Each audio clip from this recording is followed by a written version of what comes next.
Coffee out day! Guys in the Gulf. Well, we're still slumming it on the pool table here until Ant gets his ass into gear and builds us the podcast studio. Too many jobs, eh? Too many jobs, mate. He's been working flat out since he's been here as it is. So. Oh, yeah. Well, welcome back to the podcast, Ant Wagner. It's Yes. second time on the podcast. Good to have you, mate. This time I'll thank you because I think when I watched it back last time, I was that nervous that I didn't even say thanks. All good, mate. No dramas at all. Thank you. I think it's the first time we've had somebody on 2 times. Yeah. Or apart, we did Trent. one with Trent, which was 2 episodes, but it was recorded in one hit. So Yeah. first double guest, mate. Might be the last day. Yeah, you won't be nervous this time, mate, because we've been feeding you beers all afternoon. So Yeah, well, we'll see how that goes. After a long few days of in the sun and beers and that on the beach. we do need to say thanks for the beers, Brett, major sponsor of the podcast, Brett and Eve at YB Lodge. Fishing and Wilderness Lodge out at North Island there. So, yeah, thanks for getting behind us, guys. Thanks for sponsoring the podcast.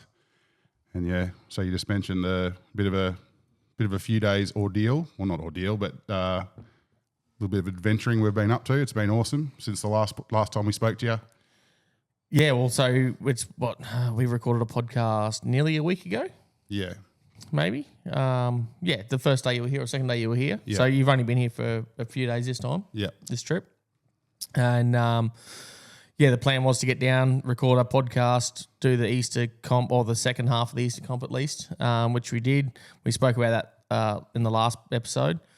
And, the plan was to go out and spend a few days over the ANZAC Day long weekend out somewhere different and sort of do our own thing, do our own dawn service and all that sort of stuff. So that's more or less what we did, mate.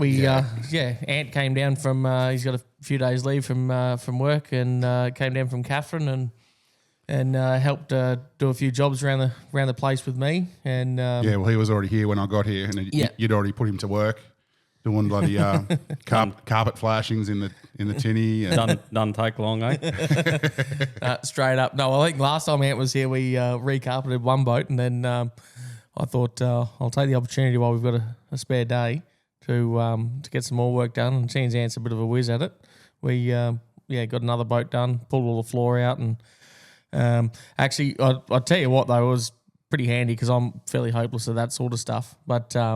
Just your skills and that from your background as a chippy and that, like being able to, like even using the spray gun rather than just like last time I was doing it, I was using just a paintbrush. for the adhesive, yeah. Rather than just using the paintbrush and painting the adhesive on, like using the air gun and stuff like that. So Yeah. Like in a commercial industry, when you're doing a lot of it, that's the way to go. You use half the material that you would using a brush. You get a better coverage. It's just a far better job. You got way more control. Yeah. Took us a little while to get it all worked out, mate. We're beg, borrow, and stole to find a compressor and some leads. Again. And we borrowed a what do you call it? Like a air paint gun. Yeah, spray gun. Yeah, Just a spray gun. high pressure gun. Yeah. Oh, Need a little bit of TLC before we started. oh right. She might have been Cyclone Megan or something. I don't know. Is that different from your one? That airless? Yeah. So I've got an airless spray gun which I use for like painting, like anti-fouling the barge and stuff. Yeah. But the thing with that is you need to have like 20 litres to fill because up it's got all like the lines and everything. A pipe that goes into it just sucks it up. So this is something with far less quantity. Yeah. Okay. Yeah, so this is just a small, I don't know, what is it, probably half litre pot or something like that, and screws into the bottom of it. Yeah. So that's the problem with the airless. You need volume. So by the time you fill all your lines, you've nearly used all your product if you're only doing a small job. So yeah. Anyway, come up at all right. Yeah, no, it was real good, mate, real good. But he, kept the old timber in there and, cleaned out the bottom of the boat and bloody, cut all the carpet out, sprayed all the back of the carpet, stuck it all in, got it all put back together, and now come up $1 million. Like it's, that tinny's been sitting around for a long time. It's probably, 7, 8, 9 years or something since it probably last went out, and all the carpet was all buggered and it's been in the sun and, rain and water and whatever, and it's all pretty much dusted. But, a couple $100 in carpet and some adhesive, and mate, looks nearly brand new now. Like, yeah. I think last time you here we was getting the engine going on it. Yeah, well, it was. We spent a day getting the engine going. Yeah, so. that was the engine that we got running, and then we did like 150 Ks or something in it. The first run. Hasn't failed either, is it? No, it's been real good, mate. Real good. And that was the boat that you took. Earlier this year we went 100 Ks down the coast. Yeah. So we did 200 and something kilometre round trip. Yeah. And it's good. So I think I've still got another about 100 hours or so of warranty left on that. No, she's totally run out now. Totally run out now. What's the pipe dream on that boat? Are you hoping to try and hire that one out at some stage? Oh yeah, we'll see how we go, mate. See if we can get it get it back into survey and that. And that it's actually pretty good because you've got the exact same hull yourself at home, eh? Yeah. The same sort of boat. So it's a 4.4. Was CJ territory, I think. Yeah, the hull. so I think mine is exactly the same, but I think it's older. So mine's what they called a Magnum back in the day. So yeah, very slight differences, but yeah, it's like typical CJ boat. They're built pretty solid. Yeah. What was really surprising with the amount of flotation under the floor, it was done really well, eh? Yeah, and it's a proper flotation. It's not just the like the polystyrene. So we had fellas in the lodge early this year. The first day they were here, that old chestnut, they put the fuel bowser straight into the rod holder and then just melted it. And put all the fuel in straight into the bottom of the hull rather than into the fuel tank. And when you got that polystyrene flotation, it just melts like it's yeah. I'm pretty sure they made napalm back in the day. They melted that polystyrene. I would never make fun of someone for doing that. Because, it's obvious easy to do. because you hear about it happening all the time. I shouldn't say all the time. Once or twice a year, someone does it here. Every year. I've done it myself, but I've been lucky enough to catch it real quick. Yeah. Because on one of my old boats, right beside the fuel filler is a rod holder. And if you're standing there talking to someone or whatever, and you're at the fuel bowser, and it's above your head, like on that boat that I had on Foss, it's above your head. And same thing, I've gone to take the fuel cap out and talking to someone, whatever, and I've looked up and put it in there and gone, but you could hear it because it doesn't go into the sidewall. And it's a wet deck boat as well, so it's probably running out the holes. Yeah. So it's like straight away, it's like, oh shit, I've done the wrong thing. Yeah, but it's obviously. It's very, very easy to do. I'll tell you what, there was a fella in Darwin that did it though, and this is a trap for young players, is if you do it, don't use a cordless drill to unscrew the floor to pull the floor out to clean it out. What's that with sparks? Well, because all the vapor. Yeah. Even if you drain all the fuel out, all the vapor is going to be sitting there because it's all absorbed into all the flotation and everything like that. Use a cordless drill and it went boom straight away. Yeah, the fella in Darwin, really badly burnt. Poor bugger. It went to the servo, did that, and then drained it all out, whatever. But jumped in the boat and used a cordless to try and pull the screws out of the timber floor, and boom. Yeah. So not a good ending. Yeah. No. So sorry. Yeah, I was just my turbo brain was going. I was just gonna keep moving on with talking about Ant, and because I figure if you're new to the podcast, if you didn't listen to the last one, just a bit of background on Ant from the last podcast that we spoke about is he's got a fairly good background in Thundercat racing, which is like those inflatable surf boats that you see out there. Yep, Australian champion for a while. Yeah, a couple of years was it? Once? 1 year. Just one? Yeah. But so these guys are going over 100 kilometres an hour in the surf with some poor bugger at the front as his, what do you call him? Your co-pilot or? Yeah, pilot and co-pilot. Yeah. So ballast. I asked you on our trip out if you ever went coey, and you're like, once or twice, but I think he likes being in control. Yeah, it wasn't for me, mate. It wasn't for me. I can't trust too many people with that throttle.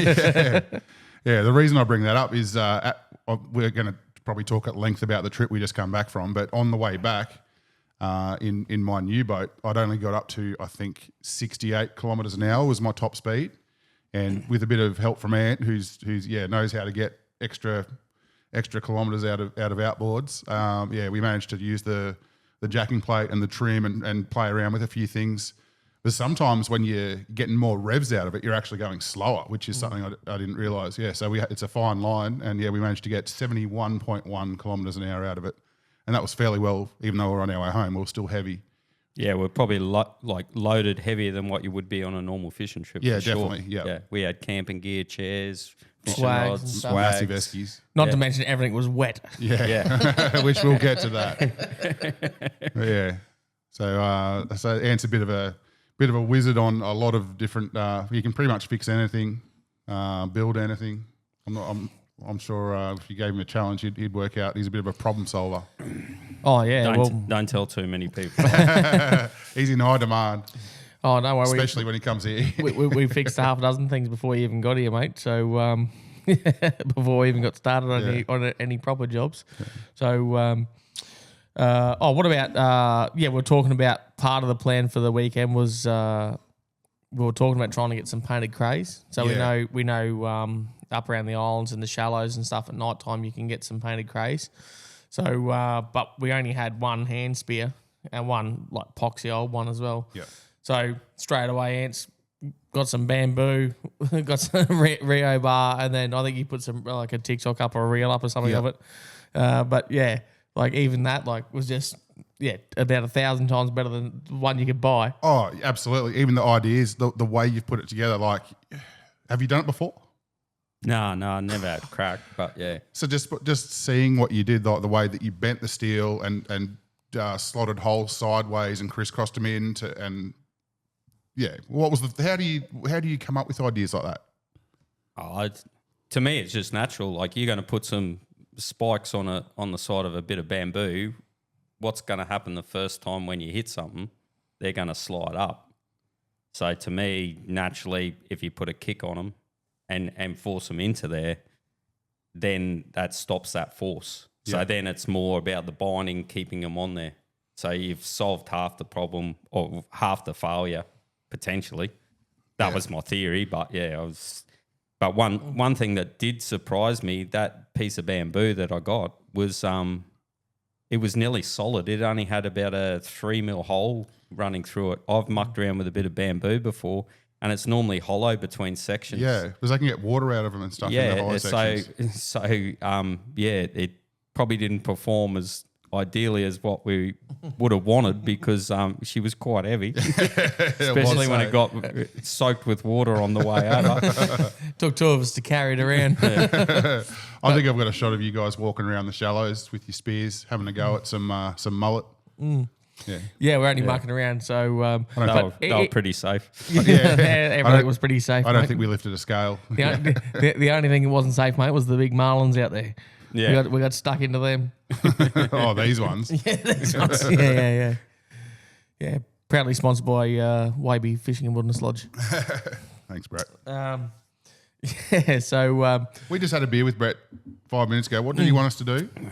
He wanted us to bring some sand from Weeby and put it in front of us. He wants the golden sands of Weeby to be sitting at the front of every podcast. We've got about 400 kilos of it still in our swags. And absolute true story. I spent 40 minutes hosing the boat out today and thought I got it all. And then after I went down to the boat ramp and let some water out and then come back and I had a look in there after it had all dried and it's still like a beach in there. Unbelievable. Yeah, it's crazy how much sand you pick up there. But especially like we had... Okay, well, do we want to run into the trip we did? Straight from the start. Let's go from setup. So the trip starts with us making the spear. From then on, the next day and a half, we're packing. Yep. So we're planning on going out for a few nights. The sort of main attraction for us of this trip was to be out there for ANZAC Day and host our own dawn service on ANZAC Day out there. A little bit of fishing and whatever we felt like getting up to, but that was the plan. Fishing. Yes, that was the plan. So we'll come to that. We will. He hasn't stopped talking about it. The whole while Ash is grabbing beers. So it was a solid day and a half of packing. It's amazing how every time you get something ready, we're like, or even for 3 days, and the amount of people that came. In the end, we had 8 boats. We'll get to who came. But the amount of eskies, all the beers are warm. We've got heaps of warm cuts, so we have to start cooling down beers the day before, getting them on ice, then restocking ice, repacking ice. Yeti should sponsor us because we had about $10,000 worth of Yeti eskies. Not even exaggerating. Not even exaggerating. Unbelievable. So yeah, just getting. Well, for me personally, I've got to have my fishing gear. I've got to have my camera gear. I've got to have my sleeping gear, camping gear, cooking gear, food, beers. It's Teddy bear. Teddy bear. Your dog. And then so many. Yeah. So there's a lot of different kits to bring. So as a result, I've got. Yeah, that boat was pretty packed up. I had Ant with me in my new boat. And we were fairly well loaded. We had all the big eskies in my boat to try and get the weight out of your little tinny that you took over. The same boat that we were just talking about that was recarpeted. Yeah, well, see, even that, like I took an esky in that, and that had, I think, 4 cartons. Yep. 4 cartons of beer. Wait a second. Did you get beers or not? He's still thirsty. Only the important people. What's going on here? These bloody stubbies. We'll talk about that too. He's a bit precious, this fella, sometimes. Just thirsty, mate. No, but even in the tinny, like I had, so my swag, a big esky which had like, we put I think maybe 4 cartons of beer we put in it, fit it in the bottom. Yep. And then we've filled it up to the top with ice the day before. Got all the beers cold, then drained all the water and everything out, and then filled it up again with ice, with fresh ice. And, right to as much as we could fit in there. So that would have been, I don't know, would have had to have been 100 kilos, I suppose. So, and then I had my swag, the cooker we took, which we should talk about that too, because that's a pretty cool little bloody... The stainless steel thing from Big Pete? Yeah, Big Pete's cooker. Don't tell Big Pete, please. Joe, we won't hear the end of it. No, it was pretty good though. Well, we cooked everything on it, really. Yeah. So it's I don't know, do you know the company? I'm pretty sure it's an Osprey. Yeah. Osprey, something like that. Bry. That's a South African word, I think. Bry. Yeah. So just I don't know, what it'd be, about 500 across or something like that, 500 diameter. Yeah, all stainless steel. They're well made, folding legs. They make some other bits and pieces as well that I've used with another mate of mine. And they're really quality gear. They work really well and very simple. Well, the best thing about it is because it only weighs probably, I don't know, maybe say 5 kilos or something.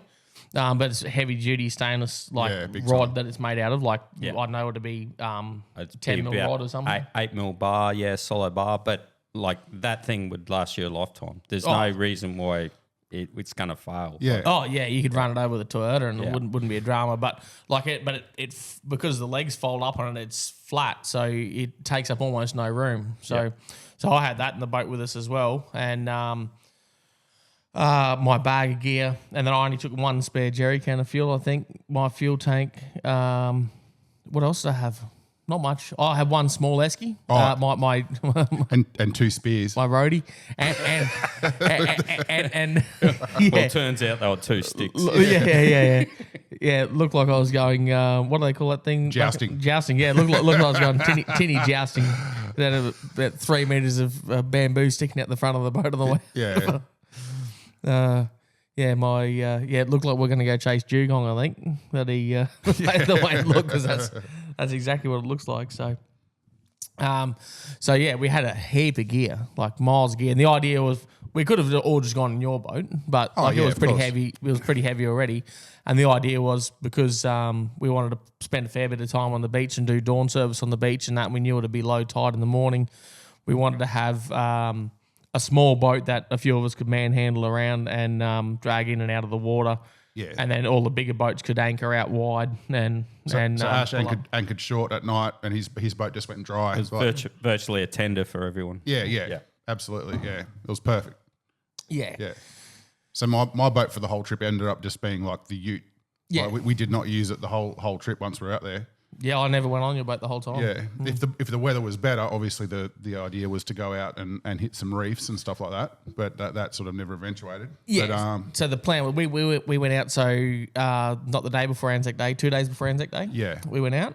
The plan was to get out there the first day, organise all our gear, everything like that, be organised to do dawn service on ANZAC Day. But then if on the 24th, if the weather was good, we were going to punch out wide somewhere and just take your boat and then leave all our crap bloody on the beach or, in the tinny or whatever, and then all of us just jump in your boat and go out. But it blew 25, 30 knots non-stop from, Before we left. Well, even when we left, we're like, okay, what are we going to do when we leave?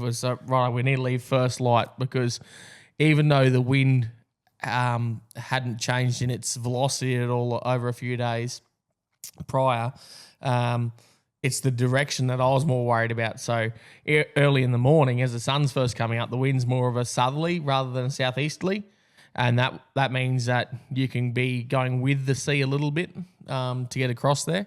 And because I was only in the tinny, I was mostly concerned about how rough it was going to be for me. I wasn't worried about getting wet or anything like that, the sea spray or anything, but I just didn't want to be punching into it, being heavy. And so we left proper early. I think we were up at about 5 o'clock or something, got packed. And it was peak hour at the boat ramp when we launched. We had those fellas that come up probably every year. The fella from Snapdog Lures. Yep. And his mates. There's another guy on the other boat that I've seen many years. They're with them Phoenix boats, I think they are, with the big 250s on the back. Oh, no, they're quick. I know that much. But they're like bass boats in the US sort of thing. Yeah. They've got sides that high. But after we left, we were on the plane. We weren't going fast because you were taking the lead. But as we left the ramp, well, I did tell them when we left the ramp, because obviously they're quick boats, and I said, well, look, I'll race yous. And I'm in the tinny with a 40 tiller steer. I did offer them the race, mate, and I think they accepted because they went flying past me, but they didn't finish. They never arrived at the island. So I think I'm the winner. Yeah, well, the hair and the Taurus. That's it. Yeah, and the rooster tails on them are like 30 meters long when they're going full crazy. Full tilt. I think I got some video. I think so. Cool. But we went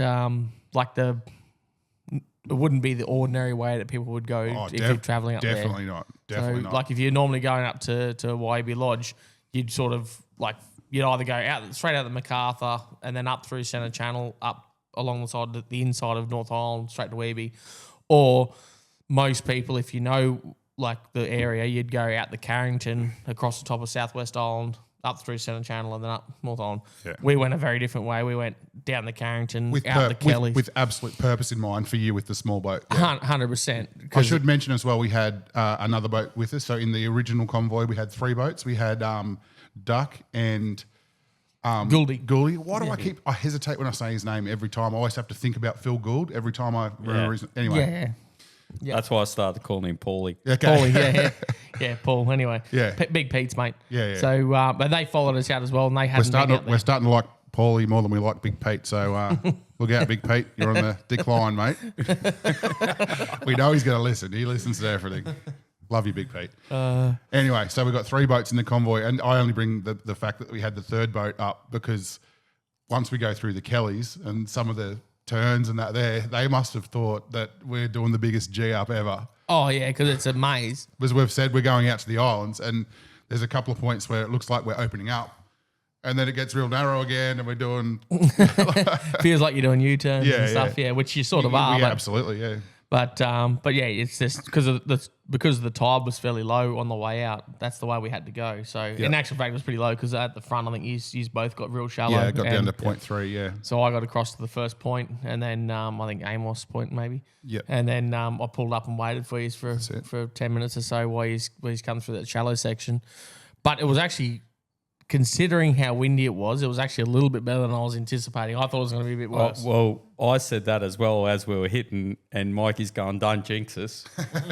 but just a step back from that as well, what really would have thrown Duck was, as we're going out, we're trying to get some shots and some footage. So we're heading into the sun. It was sunrise. So the best shots is when the nose of the boat, if I'm driving it and I'm trying to get a shot with my phone, the nose of the boat is straight at the sun. Yeah. So we're swerving and we're like heading towards mangroves purposely to get the shot. But Duck doesn't know, like he's not realising that and going, what is there, rock there? Yeah. Because if you're heading straight down the river and the sunset's over there, like I have to turn towards the mangroves to get the sun right there. So yeah, we did it like 3 times and I'm like, oh no. No wonder he followed me closely on the way home. And those bar crushers, like they're decent sort of boats, but I tell you what, they slew off to the side pretty quick when you're loaded. There's the next story for the way home. But anyway. Yeah, so we got out the front and cruised around it, but the idea was to follow as much as possible, stick close to the shoreline so we could be out of the wind, like in the lee side of the islands.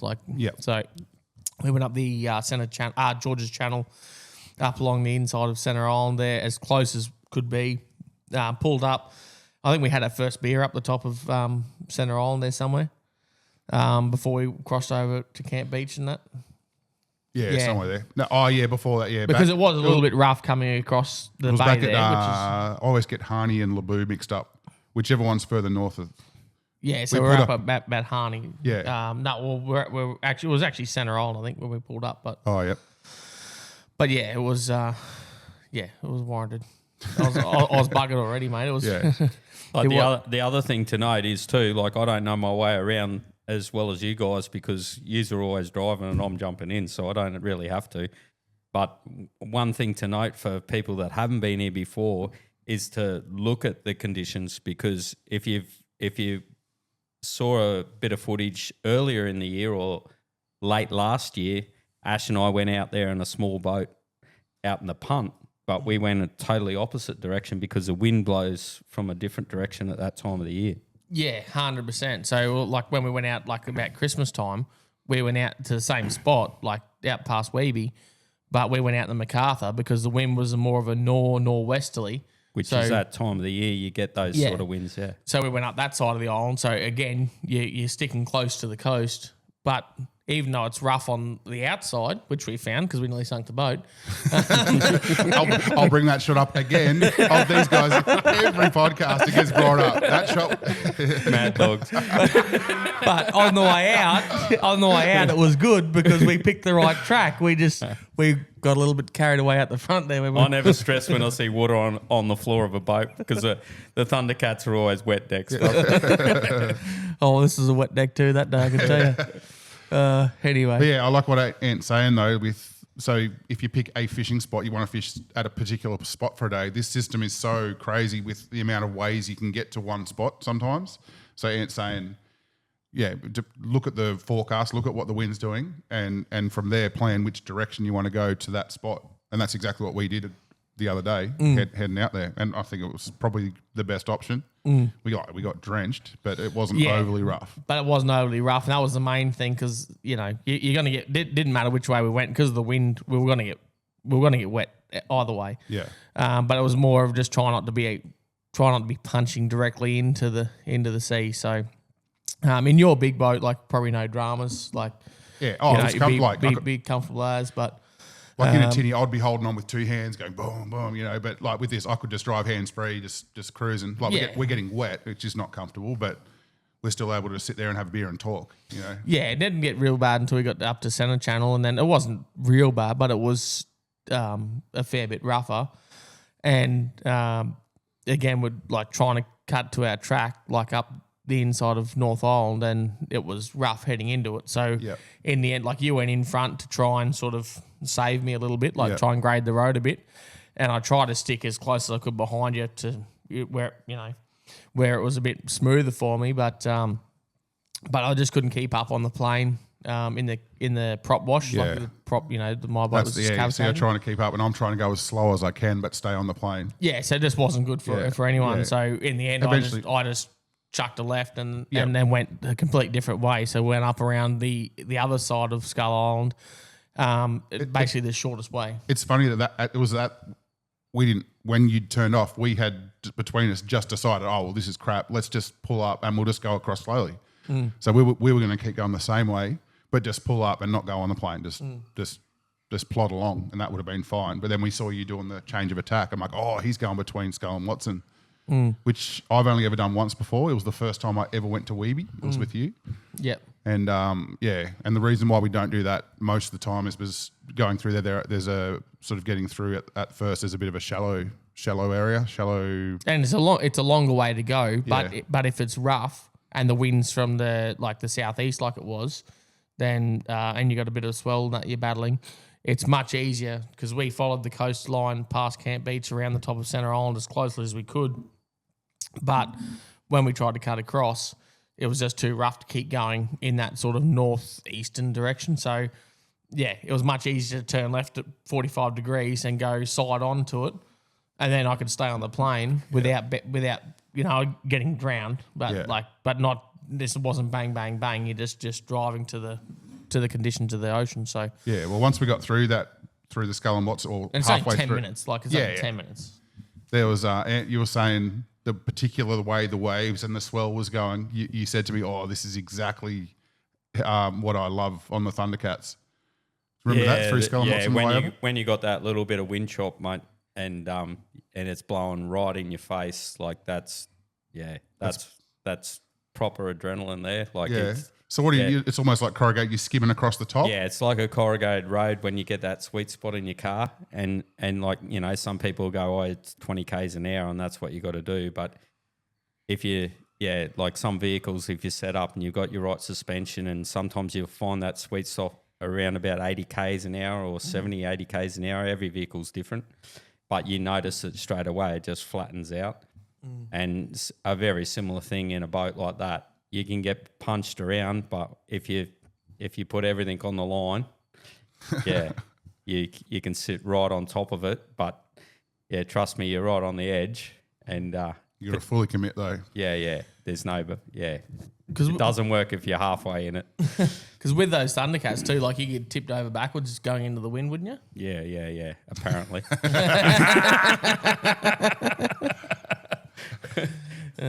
So says the big scar on my leg. Yeah, no, I've been in the water as much as I've been on top of it, I reckon.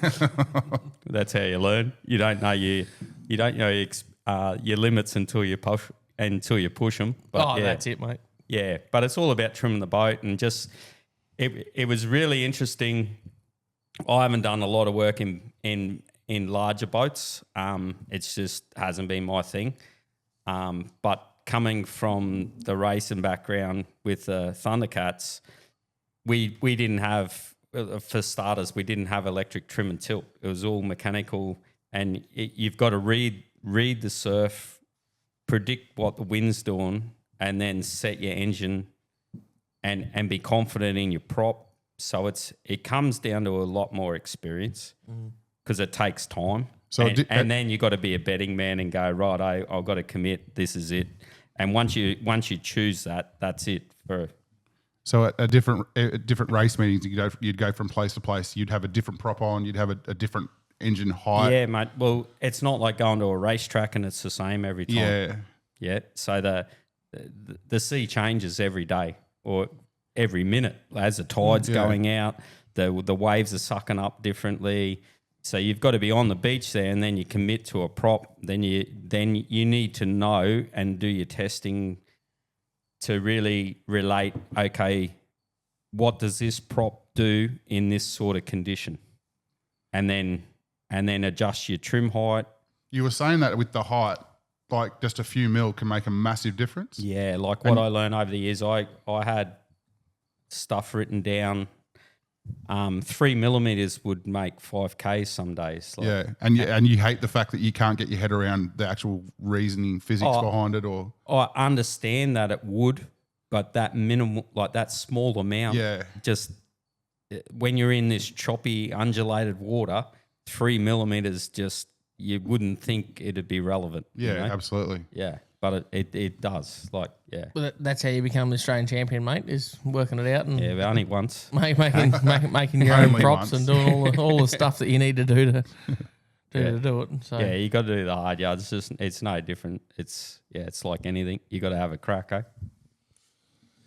Well, we did that, mate. We had a crack, but look, it wasn't that bad. It was pretty good, really. Yeah. Apart from getting wet, there was never a point where it even the slightest bit dangerous or concerning or Yeah. anything like that. It was all good, Yeah. smooth as. What time did we get out there?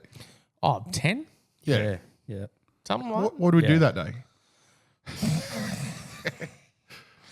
quality control on. on the Eskies. I was trying to dry out. Yeah. I got a bit more hair than you fellas, so it took me a little longer. No, we didn't really do a whole lot. I think we didn't do any. I don't think once we got there, I don't think we went out fishing or did No, anything not that on day day one. at all. We were taking bets on when Mick would get out there. Oh, that's right. Oh no, we went for a look at the little creek up the end and but just mucked around more or less. We didn't do too much. Got a bit of firewood together. Got a bit of firewood together. Just sort of just Setting got up camp, really. just got organised more or less. Yeah, it was a good little camp as well. A few tables and chairs. Nothing too extravagant. Yeah. Put just an old tarp down on the ground. What do you call it? Shade cloth on the ground, and bloody try and get things out of the sand a bit for the kitchen. And go on then. Yeah, no. So set up, waited for the other boys. The other boys arrived, and then I think we scared a few mullet with a stick. oh, that's right. Yeah, so originally the plan was that's with us and Duck's boat. We had 3 boats. The original plan was for 5 of us to go out at the same time, which was our mate Mick and his mate Brad and his son that have come up for a visit. So they've got 2 boats there. They were going to meet up with us, but when we the day before we left, we went down and had a couple of beers with them and discussed what time we're going to be leaving in the morning and that. And they're like, oh, no, look, we've just got a few more things to pack. And we realised that Mick hadn't started packing yet. We're like, okay, well, all right, we'll catch us out there, eh? He was getting the Lasker kit together. But look, he surprised me. I reckon they were out there by 2. Oh, we actually worked it out. Well, you said you using your superpowers deduced that it'll be roughly 2:00. Yeah, and working things out. It was like 10 when I did that. I'm like, okay, well, if they were... And they got stopped up at Weeby for a bit too at Yeah, okay. Weeby Lodge. So I think they pulled in and had a beer with Brett or a Yeah. couple of beers with Brett. So Yeah. So by the time they've come out now, we've got 5 boats out there for the first night. So... the other boys not there the first night? No, they come the second night. Yep. No, we had Shredder and the other 2 boats. Yeah, that's right. Yeah, because All Shredder at came out once. as well. We've had on the podcast before. Shredder came out, but he was still working at work at down the road. So On night shift. on night shift, yeah, he's a machine, isn't he? Unbelievable. He Shredder. was in that for the second night. Shredder's an absolute champion. Yeah. He needs a sunscreen sponsor.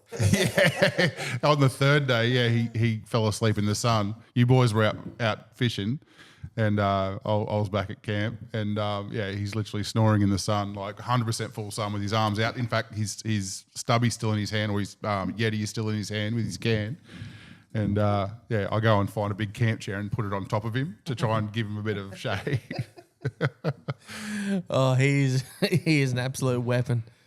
So so day 1 sorted. We just mucked around in the shallows there. Crystal clear water, shallow, like only not much more than about knee deep maybe for, I don't know, 50 metres or so. Yeah. Out, and then the whole way along is pretty much the same, and it's all just beautiful white sand. Even though it was blowing 30 knots, we're on the lee side, so it was absolute glass in there. So you could see if there's a crocodile or anything coming, like from a mile away. We're not, because I'll make a video of the trip. It's going to be awesome. Yeah. But the annoying thing about it is that People go, oh, you bloody dickheads, you should be cropwise and stuff. Oh, no, not that bit. I was talking about with the wind, because we didn't do a whole heap of fishing. Oh, yeah. But people, when they see it, it'll be like, oh, look how calm it is. When actually it's like where we are, it's calm. But 100 metres offshore, there's white caps. You won't be able to see it in the footage, but yeah. Hey, Katie. Hey, Katie. You working tonight? Cool. What time is it? Oh. We'll go down for happy hour after we finish recording this, eh? Oh, yeah. Do they have happy hour down here still? I hope so. So sometimes. Anyway. As long as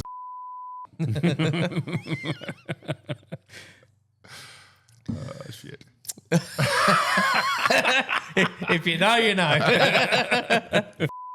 I'm not going to that. I think that.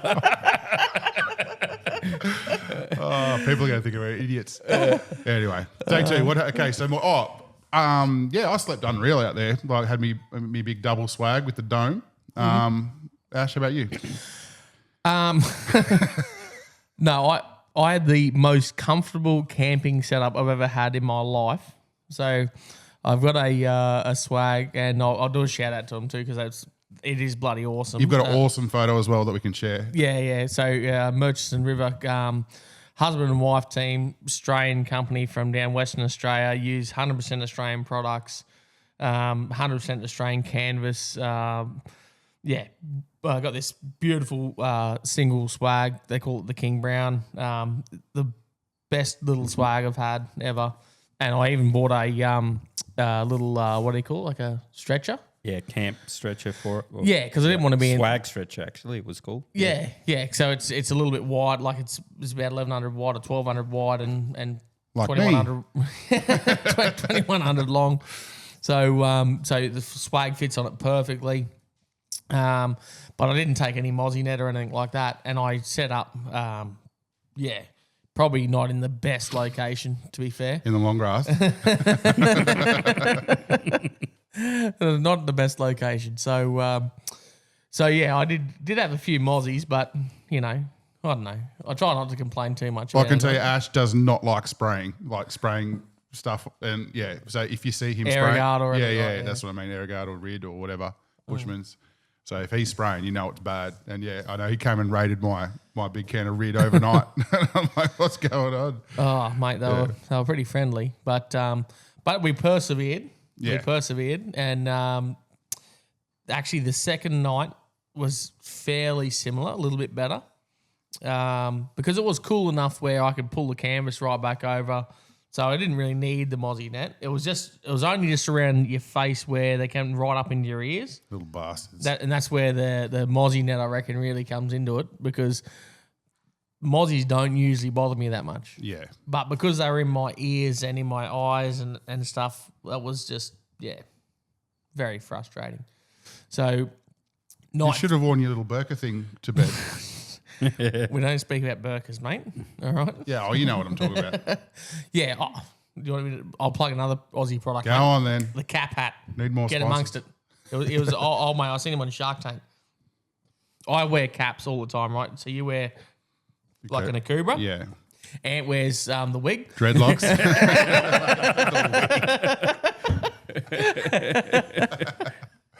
I always wear like a cap, like a baseball cap, whatever you want to call it. Yeah, you've got a routine. Like you wear it all day. Like you put Yeah, the 100%. first thing you do, last thing you do before you go to sleep, you take your hat off, put it on your side table. First thing you do when you wake up, put the hat back on. Yeah, 100% every time.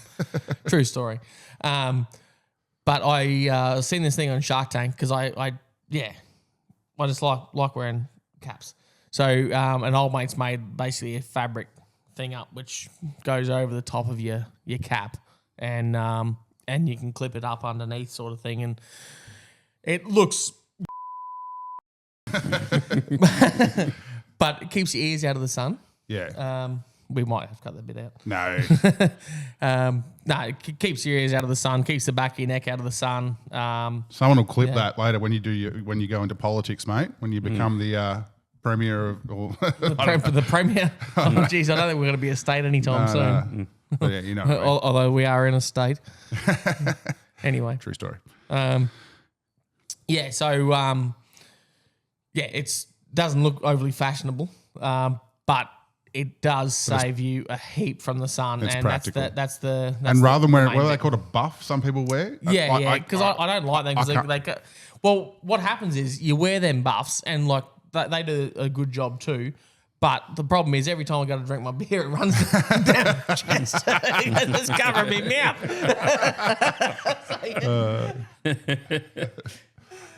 So old mate with the cap hat, okay, caphat.com.au, I think it is. He looks after you, mate. He's got a little thing there. No dramas. Sweet. So that was Mozzie's the first night. Let's talk about the second day. I can't remember anything we did except for at one point went out in your little boat, the little tender. Yeah. Right. tell So it. we went out and Ant and I went out solo.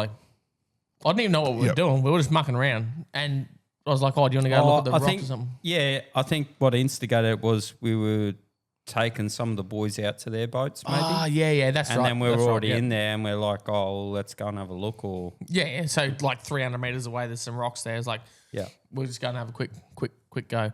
So you're at the front of the boat having a bit of a flick around, trying to get yourself a monster.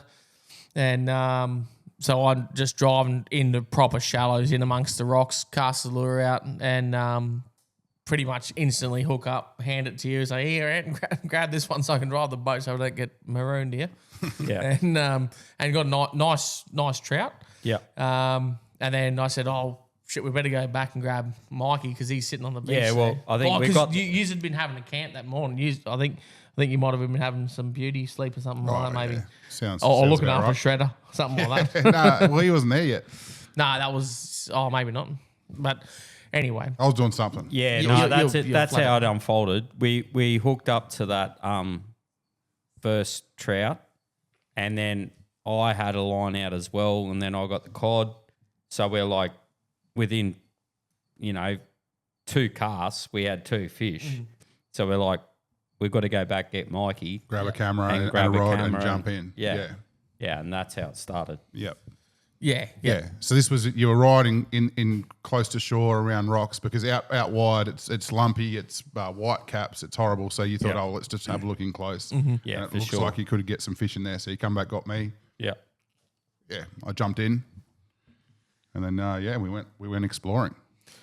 Yeah, not for too long, but we just mucked around. I just drove the boat, and you boys jumped up the front, and Buddy had a bit of a flick around and like up in the shallows and stuff because we couldn't go out sort of anywhere too wide. Although we did try, but it was just still too rough to get around, especially with the 3 of us in the boat. It was way too rough to take the tinny around the front. So Yeah, we just snuck in around real close into the rocks and chased a few, and I think Ant got one little fish. no. The first fish that while I was while I was on board, that we had heaps of follows, heaps of little hits and stuff, and follows, heaps of little blue bone. Oh, Yeah. I say little, they were right, little ones. Yeah. Heaps of blue bone follows, and we just couldn't seem to get one to grab the lure. I think, did we even see a few little barra, or I can't remember in there? Maybe not. No, I don't remember. No. Yeah, I'm The not f- the sure. first- Definitely blue bone. Yeah. Yeah, lots of blue bone. I reckon the first then we after maybe 30 minutes, you got your hook up. I saw it. I was looking right at it when it happened. Yeah, and I remember same. And I didn't. your first words. You said, "Oh, it's not that big," and I'm Yeah, like, Oh, that's right. I remember now because I seen the rock and I said, "Hey, Ant, and that back edge of that rock there, have a cast in there, Bruss. That looks like a something like that, Isn't that what happened? something like that. I don't know. Ant rock. He ends up hooking to a coral trout. I instantly identified because you could see it when it grabbed the lure. Yeah. Coral But trout. it sort of came out and went straight back from Yeah. where it come from. So I only Yeah. saw it sort of heading back and long ways. Yeah. So Yeah. And as you wandered in, I remember you telling it because it was Ash's rod that you got it on. You hadn't changed the drag yet. You hadn't adjusted the drag. yeah, correct, It turns yeah. out the drag was fine, but as you were saying, oh no, it's pulling string, man. I think I need to tighten the drag. It's pulling string. It's pulling yeah, string. I've gone because I didn't want to adjust anything because Yeah. I'm like, how have you got your drag set? Is it light? Turns out it was pulling string because it was a stonker of a coral trout. Yeah, yeah. proper good. Far out. Stop coughing, you. Yeah, well, for here, it would have been one of the. It's definitely one of the bigger trout that I've seen caught around here, especially like not offshore reefs. In a metre and a half of water. Literally, yeah.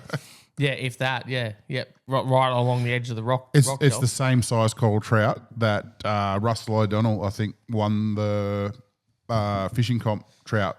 Yeah, I'm yeah. pretty sure I saw a photo in the rod locker of a 59 trout. I think he said he won it. Yep. I might be making that up. No.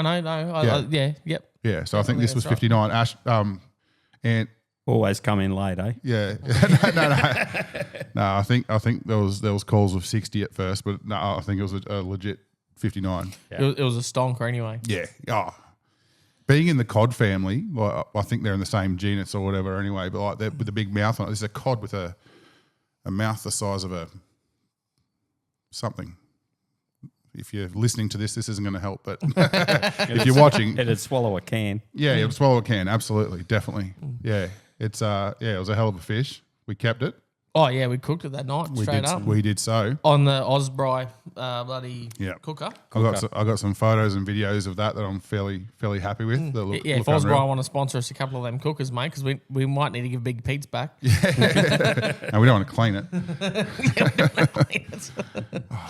Yeah, no, I reckon for that sort of trip, which we had like quite a few fellas there, I reckon next time we need to have two of them or one bigger one. Not that it was a drama, but every night we filled it up twice to cook in two sittings. Yeah, because there was guys waiting, doing the right thing. Okay, years are done. Yeah.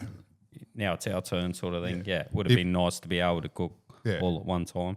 Yeah, if it was just the three of us out there, like we'd probably just still do a feed on one. But yeah, perfect. So I'm sure we got some photos of actually cooking that fish on there. Trouty. Well, the two trout next to each other. Two trout and one cod. I think we did. Yeah, later the cod as well. we did afterwards. Yeah. So, but yeah, I butterflied it right the way through. So, and like gilled and gutted and cleaned it all out, and then chilled it, like put it on ice, and then when we got back to camp, we sort of so basically cut from the bottom side, almost like filleting it from underneath, and then opened it up, so butterflied the whole thing, and then just put some we put some rub on there, and put some like just salt and pepper. He loves it. Put some salt and pepper on there, and then chucked it on that grill, and that was like proper sensational. People would have thought that I was being crazy. And burning it, I think. Maybe. Oh yeah, with the skin side down, and you cook it all the way through. So I know people love doing their. You've seen it on TikTok, the crackling with the coral trout skin, but like obviously we don't have the facility to do that out there. So the skin is almost like the skillet sort of thing. In this case, if it goes like black, having foil or something. Yeah. So you sacrifice the skin. And cook it that side down, let it cook through. Then when you flipped it over, it was only for a few seconds, or not long at all. And so, but then when it's that side up, you're like, oh, I see it. It was it was pretty special because it's skin side down on the fire, so it's all black as when you flip it over because it's 95% cooked. Yes. And then it's just a matter of like browning the other side, and then flipping it back over, and then you can peel all of the meat off of the skin, so the skin stays there with the skeleton and everything. Makes it, heaps better. Yeah, that's what we did. So that was dinner that night. And so as this is all unfolding, as we're cooking this, literally as we're cooking it, the first boat rocks up, which was Shredder for day 2. Yeah, Shredder, he arrived during the daytime. Like it was still sun up when he arrived. Yeah, well, he does his own ordeal. Yeah, I don't know if we... Oh, yeah. Yeah. Shredder had been doing some favours for some people. Anyway. Yeah. Been the good bloke that he is. Yeah. He's assisted some other people on his way out. Yeah. And then made it out there just before sunset. Yeah. Beer in hand as usual. King Brown, maybe. Yeah. So he was. Yeah, and he'd come off night shift, so he hasn't been asleep since 1 p.m. I think the day before or something. Anyway, he was. He was all over it, mate. He knew what he was doing. He brought the rum, so that was a couple of bottles of Kraken. But yeah, so they arrived, and then not long after, the sun had gone down, and we spotted bloody lights on the horizon. I'm like, what's going on here? That's some other boys coming out, because we did invite a few different people out, and so we had a couple of local boys from. I was getting flashbacks for border security. That's a long story for another day. I think we did tell it. We briefly, I think, chasing illegal Indonesian fishing boats where it turns out to be a trawler. Hey, there was no Indonesian fishing boats there, mate. We scared them all off. That's the story I'm going with. All right. Yeah. And I was there too. I think they seen Ants Week and they thought, bugger that, we're out of here. Anyway, so the other boys come out. Tim and Brendo come out. A couple of station boys and that come out from up the road up near Daly Waters. So it was good to have a little bit of a different dynamic, a couple of different people and stuff, and they were good for a laugh. And And it was dark when they arrived, so I couldn't see. Like I've met Tim before, but the others, like if I've met them, like I recognised them, but I'm not sure if I've like spoken to them too much. And so it was dark around the fire, and I wasn't sure who I'm exactly speaking to at the time, as I can't see him. And as the conversations went on, and then at one point, one of them said something really intricate about an episode in the podcast or something. And I'm like, oh, they listen to the podcast. All right, these guys will be fine. Like, like, yeah. No, they're all good. Yeah. So at this now we've got 8 boats there. Yeah. This is on the eve of ANZAC Day. Yep. So we've drunk 4 bottles of rum and too much. Actually, I drank all the water that I took. That's a first for me. Yeah, don't say the quantity because you're legally meant to bring a certain amount. Oh no, I had all my safety stuff in the boat, like my reserves. Yeah, but everything that way safe. You had 40 litres in there, Buzz. Yeah. I had bloody all the what's names. Yeah. So we had miles of water, but like I drank all the water, like the bottled water that I took. Yeah. So we still had 40 litres in jerry cans, which was for like making cups of tea, coffee, washing hands, having a shower, whatever. Which I don't think I've seen any of you fellas have a shower. Nope. A lot of swimming. A lot of swimming. Yeah, true story. Yeah. But yeah, all the bottled water I took, I drank, which I thought, this is crazy, adding all this extra weight into the boat for the trip out there when I'm not going to even look at it. And in the end, I was scabbing bottled water off you on the last day. Only 600 mils, mate. It wasn't that much. And that was only because there wasn't any cold bloody beer in the esky. Or not in that esky anyway. Okay, so dawn service. Yeah, we said, all right, boys, let's do this properly. Let's do it at 6. It was 6. The sunrise hasn't started, but we do have some ambient light by then. Yeah. So let's do it how we usually do. We do it at 6. We do the full service. We modified a few little things to our what we wanted to do, but we still, I feel like we still followed a fairly professional. I think we did it a lot better than a lot of people would do in a lot of places anyway. Yeah. So we sort of followed through with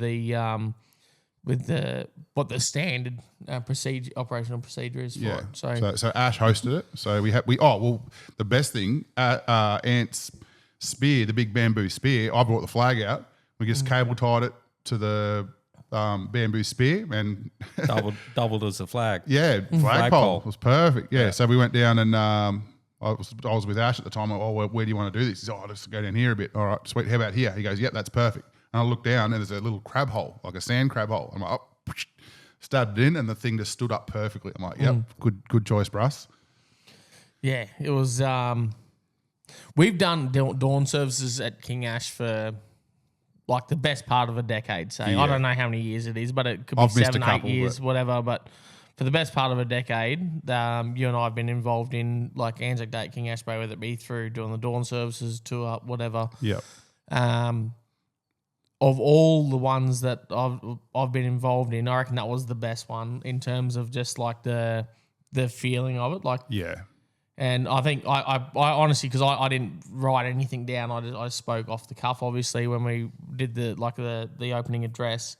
But like I think I might have said something along the lines of basically this is what like dawn service means to me, is about like or ANZAC Day means to me, is like the people that went and served our country and served us and died for us, so that we can do this, what we're doing now, which is, enjoying ourselves out on the beach, having a good time, and that's a I don't know. It was just, and a couple of the other guys even afterwards said, "Hey, I've been in a lot of dawn services. That was really good. That's one of the best things I've seen, like in terms of how it all sort of worked out. Yeah. Like, there was only a dozen of us or something on the beach, but and it went for like 7 minutes. Maximum. Yeah. Yeah. But yeah, so I brought my speaker out. So we did the whole. You called me up to do the ode, Yep. which I did, and I'm proud of myself for. I had it written. I had written it down the night before because I do know it, but I didn't have to look at it. So I thought I might get nervous and stumble, but no, I did the ode, and then we did the last post, minute silence, and all the official stuff. We had a special guest appearance from John Williamson, who sang the national anthem for us. So a big shout out to John Williamson there, and it was freaking awesome. Yeah, it was very good, mate. Very, very good. I think, I think everyone should be that was there and that helped out and did stuff. I think everyone should be pretty proud about that situation. I don't know, could be something we could look at doing in the future. I think. Oh, I'd love to. That's my new favourite spot to do a dawn service, mate. Yeah, standing on the beach in the middle of nowhere, probably if not the most, one of the most remote dawn services anywhere in the country. Like where as the sun literally is rising over the ocean the over island, the background, and it's it was pretty cool. Pretty special, eh? Yeah. It was pretty good, mate. It was pretty good. So that day, I think I didn't know what we did first up. I think we just went back and no, we didn't do. We did. I know exactly what we did. Didn't we go and do our island time drinks? Oh yeah, what the pinky ones? Oh no, I know what colour they were. Well, that's what the other station boys were calling them, pinkies. Whatever they are, they were absolutely freaking beautiful. So are you talking about the Morgo ones? Yeah. So the Paradise cocktails. Yeah. So they were. I'd found a bottle of Captain Morgan, because we usually drink Captain Morgan as our alternative to beer. I found one compared to water. I don't know. Anyway, which was like mango and pineapple. And I'm like, I don't know. It really doesn't sound appealing, but I'll get that. And then I was at Woolies stocking up for this trip, and I got a bottle of tropical juice. Mm-hmm. I'm like, all right, well, we're going to a tropical island. Let's drink a tropical drink. So what would the diggers want us to do? They would want us to live it up and enjoy this beautiful country that we have. And absolutely, mate. Yeah, 100%. So we made them up as a bit of a breakfast drink, and they were freaking awesome. There's something we'll definitely do again. Yeah, for sure. That was sensational. A beautiful palate cleanser. Yeah. I was actually. Well, I think you were just walking up to wake me up. Actually, when I got up, because I'd actually had a really good sleep from early hours that morning. It was like 3 minutes to 6. I'm like, it's one day a year. Like, let's be on time. Yeah, well, I know I tried to set the alarm, but I couldn't find my phone because somebody was pouring pirate time drinks or something strong. Why are you looking at me? The Kraken was out again. I've been banned from pouring drinks. But I've been told I'm not allowed to. So a few days in a row in the sun all day, drinking responsibly, definitely caught up with me. And so I woke up. It was 3 minutes to 6. I think it was a little bit earlier than that, but it was pretty close. I know right on 6 o'clock we were putting the flag in the ground at out the front. I didn't have time to brush my hair, which was good because I didn't have a brush. Neither did Ann. Neither did I. Had to go grab it out of the tree. So no, it was a really good turnout though. Really, really good turnout. So no, I think I'm really, really thinking that we'll probably make a thing of this and do an annual dawn service somewhere. Invite a heap of people that are on the same sort of. We had 8 boats there this year. I would love to have 30 boats next year. Yeah, it would be so good to have a big crew. Doable, because we only sort of worked it out in the last 2-3 weeks. So yeah. But yeah, you mentioned something about pirate drinks. Well, it just got me thing in mind going for later in the day. You and Ant doing your flybys with the flagpole up. Whose idea was that? It was awesome because I got great footage of it. Oh, look, I'm not going to point the finger at anyone, but it wasn't me. There was only two of us in the boat. So. Captain Sparrow. No, it was yeah, I know. Ant put the spear in the boat and in one of the bloody, what do you call it, like pedestal seat holes. Yeah. And it looked pretty good. And we got up in the plane, and he's like, "Oh, go on, get up, go in there." Ash is going. I'm going. We've got to do a flyby with the flag, and that's gone. I don't think we're going to make it that side of the boat because there's an anchor rope there. Yeah, and everything. And I'm like, there's 3 or 4 boats there with anchors out 5 meters off the beach. Yeah. I'm like, I don't think we can cut on the inside, bro. So I think it's too shallow. yeah, there's a good 300 mil there. Just send it. Which we did 18 times. Once we made it through the first time, it was she was all good. So I think you got some good shots of that, mate. I think that's that reel you put up or whatever is performing pretty good as we speak. Oh yeah, I put the Top Gun theme to it. Yeah. Yeah. So I don't know what did you do the rest of the day. I think that was the day you fellas went out to Kip for a bit, and I went for a walk. I went for a bit of a walk up the beach. To the old ruins with, up there. With the old ruins and that, with Tim and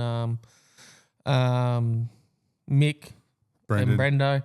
Went for a bit of a walk and found the old soak out the back and stuff like that. So, and just had a bit of a look around more or less, and then we come back and we had a swim, which is unreal. I got a cramp in my leg, the worst cramp I've ever had. My calf muscle was locked up. Would have taken 3 men to straighten it out, I reckon. It was, it was proper locked up because I drank all my water. So it's funny when it's happening to someone else. I remember I was sitting beside Ant and we're like a knee-deep water sort of thing, and beside the boat, and I've gone, Bruss, I've locked up. Hold my beer. hang on a minute. And I'm trying to stand up and straighten my calf muscle out, and I'm just burying myself into the sand, and I'm like, this isn't good. It's still sore today from that bloody little mission. So drink plenty of water, kids. Don't drink beer like me. Yeah, so 3 nights. At the end of 3 nights, the next morning, the clouds start coming in. This is our final morning. We're about ready to pack up. Had the best sleep I've had for a long time. Me too. Unbelievable, mate. Just so nice sleeping there. Nice breeze blowing. A little bit of rain. Lucky I had that new swag. Pulled that canvas up over the top, and it was just a little drizzle, really. Yeah. By that point, but it was just good, because it blew all the mozzies and stuff away. There was no flies or anything. It was just real nice. And I could sort of see the writing on the wall, so I tried to get half packed up. I saw you packing up early. I'm like, this is way out of character for you. Usually I'm packed up like, Ashley, I want to go home. And you're like, no, what's the rush? But you were packed up. And then I realised why. You can see that rain coming over on the horizon. It didn't look great. So and it rained. It rained pretty good. It did, yeah. Which turns out back here at Kingash Bay, it didn't rain at all. They got a little drizzle, but nothing out there. It rained hard for 2 hours because we had to wait for the tide to come in for some of the boats to get off the water as well. We were sort of stuck there for a couple of hours. Yeah, a little bit. So it was all right. It was all good fun. Yeah, as long as, for me, I was worried about my camera equipment and stuff like that. I think I've kept it all fairly dry. Yeah, all the boys chipped in, packed up and got it all cleaned up, mate. Made sure we didn't leave any rubbish or anything like that. Cleaned up all evidence of us being there. Yeah, that was something to be proud of. Yeah, I did a piece of camera there, and I'm like, look, you wouldn't even know we were there. There was footprints. Yeah, leave footprints. Yeah. Take nothing but photos, leave nothing but footprints. And we did so. Yeah. So it was really good. I'd tell you what, after the cyclone, there's a lot of stuff up in the back there, I reckon. That's must be from the cyclone, whatever. It's been washed right up because there's all plastic and stuff up there. And you could spend a year there picking up rubbish, I think, we grabbed a few bits and pieces that were, sort of easier to grab. But I didn't venture too far from camp, mate. I didn't see any of that. Yeah. Anyway. So the trip home, it was very much similar to the trip over. Maybe a little bit nicer, bit flatter. Well, we still got drenched. We're But traveling with the sea, so it wasn't so bad. So, but it rained the whole way home, pretty much, or a lot of the way home. It rained. So, yeah. So again, Ant did a warranty job for me and got the bilge pump working properly. So. These fellas, eh? They're hard on their gear. So we, no one sunk or anything. So that was good. All in all, a very special ANZAC Day, I think, for us. Yeah. But back here at King Ash Bay, they obviously still had their normal dawn service here. Yeah. Which I believe the turnout was somewhere around 100 people, which is spectacular. Yeah. Yeah, I think special mention probably to Kevin again. So Kevin's always very active in the Kevin Blatchford in the rod locker and always comments and posts stuff. So the rod locker, for you folks that are new, we've got a Facebook group. It's a closed group. You have to apply to join. But if you do a search for the rod locker, that's the Guys in the Golf Facebook group. So it's a little space where the general public doesn't see it, but you guys can post your photos, your questions about King Ash Bay. It could be anything from the podcast Royale on the weekend to anything you want in there. And Kevin Blatchford, he's a absolute legend of a fella that posts in there quite a lot. Yeah. And he was here and he was wearing his medals proud. I think so. My parents, Norman Cabby, they ran the dawn service. I think I'm pretty sure. Yeah. And and my mum asked Kevin to do the flag. What was that? A gecko Flag or something? raising. Oh, probably. Yeah. Do the flag and that, which he took seriously. Bloody wearing I believe it's his father's and grandfather's medals. Yep. So that's awesome. It was in the days leading up to it. Before he left, he had mentioned that it's really special to him, and he had brought the medals. So I mentioned it to my mum, and so she went down on Jenny Flats and saw him, and I'm so glad he was involved. Yeah, he was super keen to be involved, and that's what we love to see, mate. People that want to get involved in. Yeah, I think he left yesterday. I think we didn't get to say goodbye to him. Oh, did he? Has he left? He's gone. Yeah, Oh, Cabby said he's gone. well, he's coming back up soon. Yeah, July apparently, and then hopefully November. Yeah. He's playing in the Masters in the AFL. So in How Darwin, old is he? I don't want to put 70. He's 70, and we were having beers downstairs the other day, and he come past on his jog, legitimate. Jogged out on the golf course. Yeah, he's not a 70-year-old jogger. He's a 35-year-old jogger. It's unbelievable. Well, I'm 35, man. I'm saying he's a 25-year-old jogger. Yeah. Anyway. Love you, Kev. Thanks for your work, mate. Yeah, absolute legend. What are we going to do, mate? Song nominations? Well, I think we should just quickly mention again okay. the Kimberley trip. Yep. We were a bit all over the place, I think, in the last podcast. We just did one with you and me in the last episode. A few of the topics we covered, like, we're a bit out of practice, I suppose. We hadn't done one in 4 weeks or something. Need someone to keep you in line. Eh? Yeah, go on then. He's the junior buffalo over here. The buffalo's apprentice. I'm the youngest. Oh, go on then. Nah. So we started talking about this. We're doing it. So last year we did a trip to the Kimberleys on one tide charters with our mate Azza. It was a 15-day trip from Derby to Darwin. We've talked about it at length. Azza's come up with this awesome idea that for followers of us, the podcast and my videos, that gives you guys a chance to come fishing with us. So we're going to do a Derby to Derby trip. Wyndham to Wyndham, sorry. Far out. Always, every time. I get it mixed up all the time too. Wyndham to Wyndham. So I think it's about 8 days. It's in October. And it's going to be a barra fishing trip. We want 6 of you guys to come along with us. It's a fully paid trip. You're going to have to speak to One Tide Charters and pay them a heap of money and come along the trip. It'll be well worth it, though. Yeah, we got some pretty cool plans, I think, in the works. So I would love to think that by the time the last podcast we recorded, I haven't published yet because I've been here. Because we launched it then, I would love to think that it's sold out by the time you're listening to this. Yeah, plausible. Well, because obviously on the ground here we're talking to people as well. So we've mentioned it to several people, and there's several people who've been They're interested as well. So so if you're hearing this now and you're keen at all, then you should definitely jump on it straight away because it may not. Yeah, there's only six seats. Beds. So you got to be Swags. You got to be quick. Got to be quick. Because Mike, you can share with Mikey, okay? If you're late. So you're going to book with One Tide Charters. I'm going to put a link probably at the bottom of the screen and in the description, and you'll be able to find how to find them. There'll be a page where you can go and send them a form, fill out a form, and happy hour. Who's that? Who's that? Happy hour.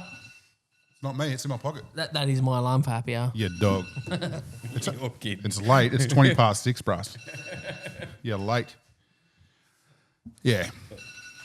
That's his get up, but he's done it in PM. Yeah, so get around this trip we're doing. So Ash and I are going to be going. It's going to be on the Kimberley Explorer.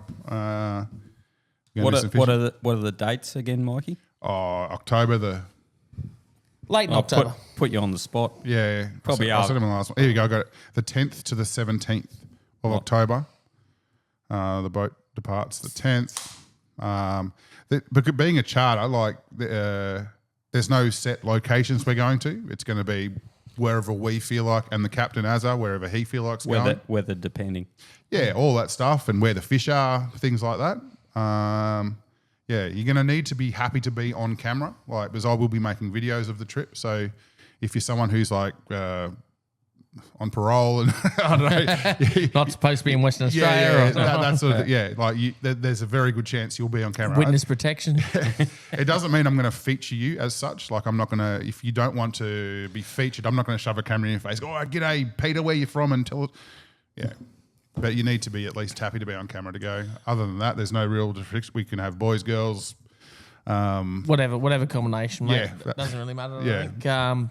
So we'll be doing our own thing most of the time. So we're going to take our own boat, and we're going to be using One Tide Charters, the Kimberley Explorer, as a mothership. Yep.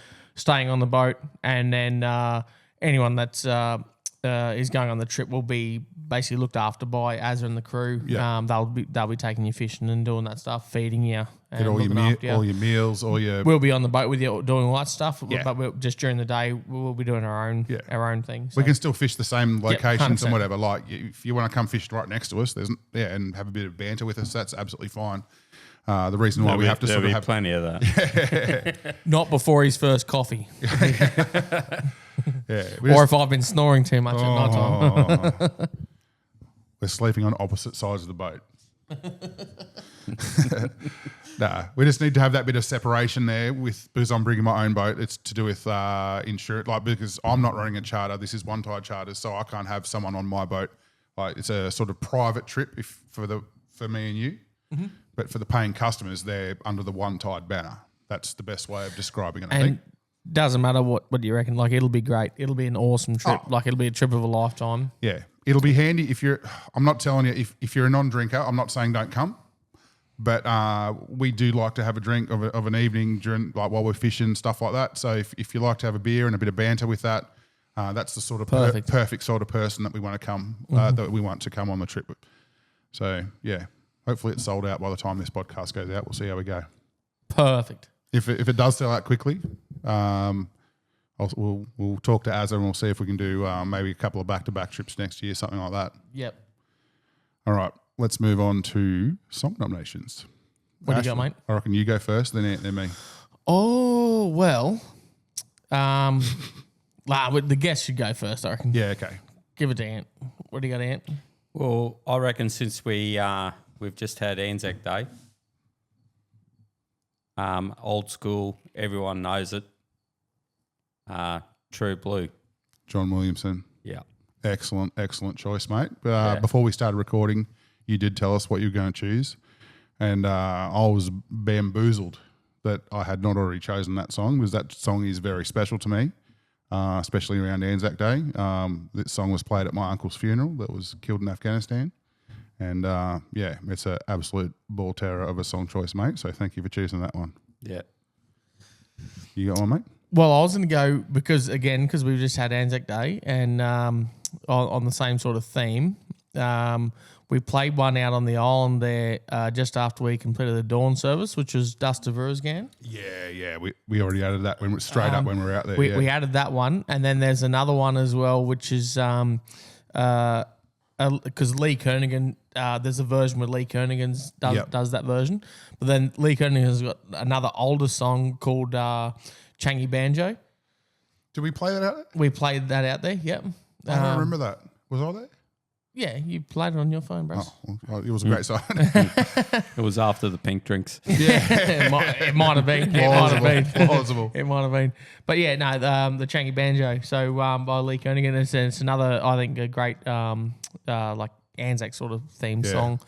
So I'm going to move away from the Anzac theme for me, even though it's sort of Anzac inspired. Like in terms of, it sort of goes the next step further from Ant's choice, which was, I mentioned, it was my uncle's favourite song that was played at his funeral, which was And True Blue. I was totally unaware of that. So that's it's really good.